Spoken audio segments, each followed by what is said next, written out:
माना मायके का कुत्ता राजा होता है, लेकिन ये कहाँ लिखा है कि ससुराल के राजा को कुत्ते जितनी भी इज्जत ना दो। क्यों? सास अपनी बेटी से फोन पर बात कर रही होती है।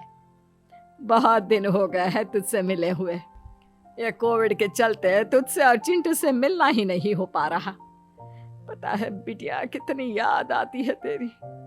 अरे पता होता कि तू इतनी दूर हो जाएगी तो तेरी शादी ही ना कराते। हाँ माँ, मुझे भी आप सब लोगों से मिलना था। चिंटू भी आप सभी को बहुत मिस कर रहा है। मैं कोशिश करूंगी जल्दी आने की। सच कहूँ ना, मेरा भी अब मन नहीं लग रहा यहाँ। इनके पास तो वक्त ही नहीं है हम लोगों को घुमाने का। ऐसा है तो क्यों ना कल परसों में ही तू और चिंटू यहाँ हमसे मिलने आ जाओ। और वैसे भी आजकल बीमारी थोड़ी कम हो गई है। कितने दिन हो गए तुझे देखे। हाँ माँ, मैं भी यही सोच रही थी कि यहाँ आप लोगों से मिलने आ ही जाती हूँ। इतने में बहू सास के हाथ से मोबाइल ले लेती है। नहीं नहीं ननद जी, आपको यहाँ आने की कोई जरूरत नहीं है।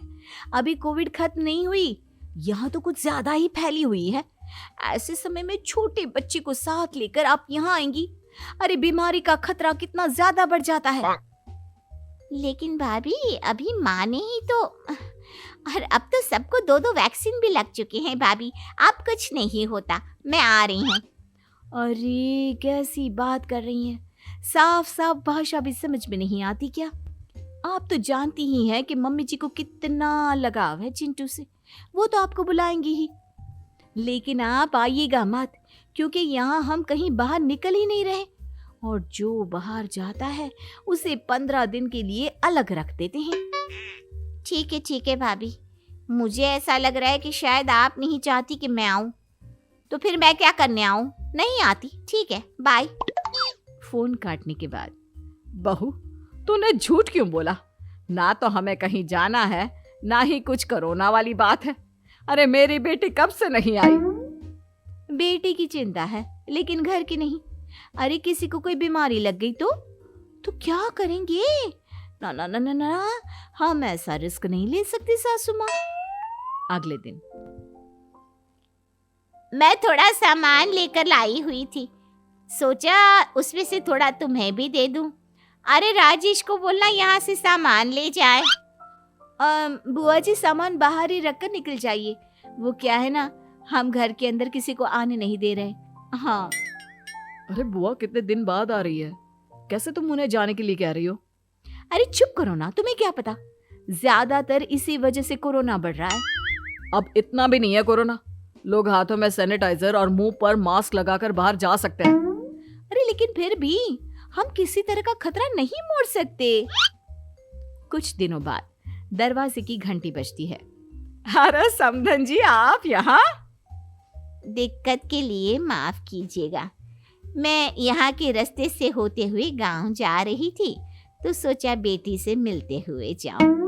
अरे माँ, आप आ गई। आइए बैठिए। अरे सोचना क्या है, तेरी बेटी का घर है, जब मर्जी आ जा, तुझे पूछने की जरूरत नहीं है माँ। अरे बहू, तुझे पता था कि तेरी माँ आ रही है तो हमें भी बता देती। वो क्या है ना, कोरोना चल रहा है ना। हाँ माँ जी, मामा तो देखिए पूरी टैक्सी अकेले बुक करा कर आ रही हैं। अरे याद आया, ए जी जरा बाहर जाकर कैब के पैसे देकर आइए ना। वैसे माँ जी, मैंने ही कहा था कि यहाँ मुझसे मिलते हुए जाना।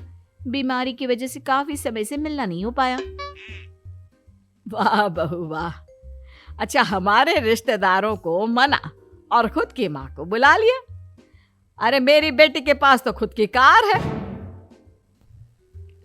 और सासू माँ बिना मास्क और सैनिटाइजर के? अरे रे रे रे, अब बीमारी नहीं फैलेगी क्या? देखिए सासू माँ, मैंने कैब वाले को वापसी के पैसे भी दे दिए हैं। आप इससे बाहर ही मिलकर निकल जाइए। और हाँ, वो बाहर से तुम अंदर आओ ना, तो बुआ वाला सामान लेकर आना जिसे तुमने बाहर से ही निकाल दिया था ना। अरे कैसी बात कर रहे हो? कल को ये तुम्हारी माँ होती तो भी क्या ऐसा ही व्यवहार करते? अरे मेरी माँ अंदर नहीं आएगी तो मैं भी इस घर में नहीं रहूंगी। मेरी माँ बीमार थोड़ी ना है, और वैसे भी थोड़ी देर रहेंगी और फिर चली जाएंगी। दिक्कत क्या है उसमें?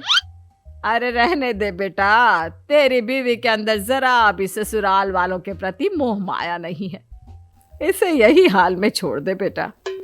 दोनों माँ बेटे अंदर चले जाते हैं। वो बहू की मनमानी के आगे कुछ नहीं कहते। बहू ऐसे ही अपने ससुराल के रिश्तेदारों को मिलने से मना करती और खुद अपने मायके वालों से मिलने जाती। फिर एक दिन, मम्मा, मेरी तबीयत खराब लग रही है। कल मामा के घर गई थी ना, तब से न जाने क्या हो रहा है। अरे अरे क्या हो गया मेरी पोती को? अरे क्यों ले जाती है तुझसे बाहर अपने रिश्तेदारों के घर? अरे कुछ नहीं, बस पानी में भीग गई थी ना, इसलिए थोड़ा। हाँ हाँ तो ठीक है, लेकिन टेस्ट करवा ले, क्या पता कोरोना हो तो। अरे कैसी बात कर रही हैं आप? कोरोना वोरोना कुछ नहीं है। तभी ननद आती है। अच्छा भाभी, ये सही है तुम्हारा। हम लोगों के लिए कोरोना है, लेकिन आपके परिवार के लिए नहीं है। ये कैसी बात? अरे तुम क्यों आ गई? पता नहीं, हम लोगों को तो जाना है कहीं। अरे तो जाओ ना, वैसे भी ये घर जितना मेरे बेटे का है उतना ही मेरी बेटी का भी है। मम्मा, मुझे चक्कर आ रहे हैं। सब मिलकर उसका टेस्ट कराते हैं, जिसमें वो पॉजिटिव पाई जाती है। फिर ये सब हुआ किसकी वजह से? तुम्हारी वजह से। और बुलाओ अपने रिश्तेदारों को घर पे, और उनके घर पे भी दौड़ दौड़ कर जाओ। वही तो, जब मैं अपनी बेटी और पोते को बुला रही थी तब तो कहा नहीं माँ जी, अभी बीमारी खत्म नहीं हुई, हम रिस्क नहीं ले सकते। और अब खुद ने रिस्क भी लिया और अपनी बेटी की सेहत के साथ खिलवाड़ भी किया। अरे तो मैंने जानबूझकर थोड़ी ना किया। आप सबने ही तो कहा कि ठीक है मिलने चली जाओ। हाँ तो तुमने हमें क्यों नहीं जाने दिया? हमें तो साफ साफ मना कर दिया और खुद चली गई। अब भुगतो नतीजा अपनी लापरवाही का। अरे बिना मास्क के और घूमो, अपनी माँ बहन के और गले लगो। अब क्या करूं? मेरी बेटी को अकेला रहना पड़ेगा। कौन करेगा उसकी देखभाल? कौन? क्या जो बीमारी लाया है वही तो करेगा? यानी आप करेंगी? ना ना ना, मैं नहीं। ये तो बहुत खतरनाक बीमारी है। तो तुम्हें ये पहले सोचना था ना। अब कैसे भी तुम्हें ही उसके पास रहना होगा। छोटी सी बच्ची है, कैसे रहेगी अकेली? तभी बहू के मायके से फोन आता है। अरे बहन, तू ना यहाँ मत आया कर। तेरे जाने के बाद से ही पूरा घर बीमार हो गया। अब तेरी भाभी मेरे ऊपर चिल्ला रही है कि तेरे आने के कारण ही हम लोगों के घर बीमारी फैली है। तो आज के बाद प्लीज आने की जरूरत नहीं है। हाय रे बहू, ये सुनते ही परेशान हो जाती है और रोने लगती है। क्या हो गया भाभी? सब ठीक है ना? रो क्यों रही हो? मुझे माफ कर दीजिए। मैंने जो आप लोगों के साथ किया वही मेरे साथ हो गया। मेरी भाभी ने घर आने से मना कर दिया।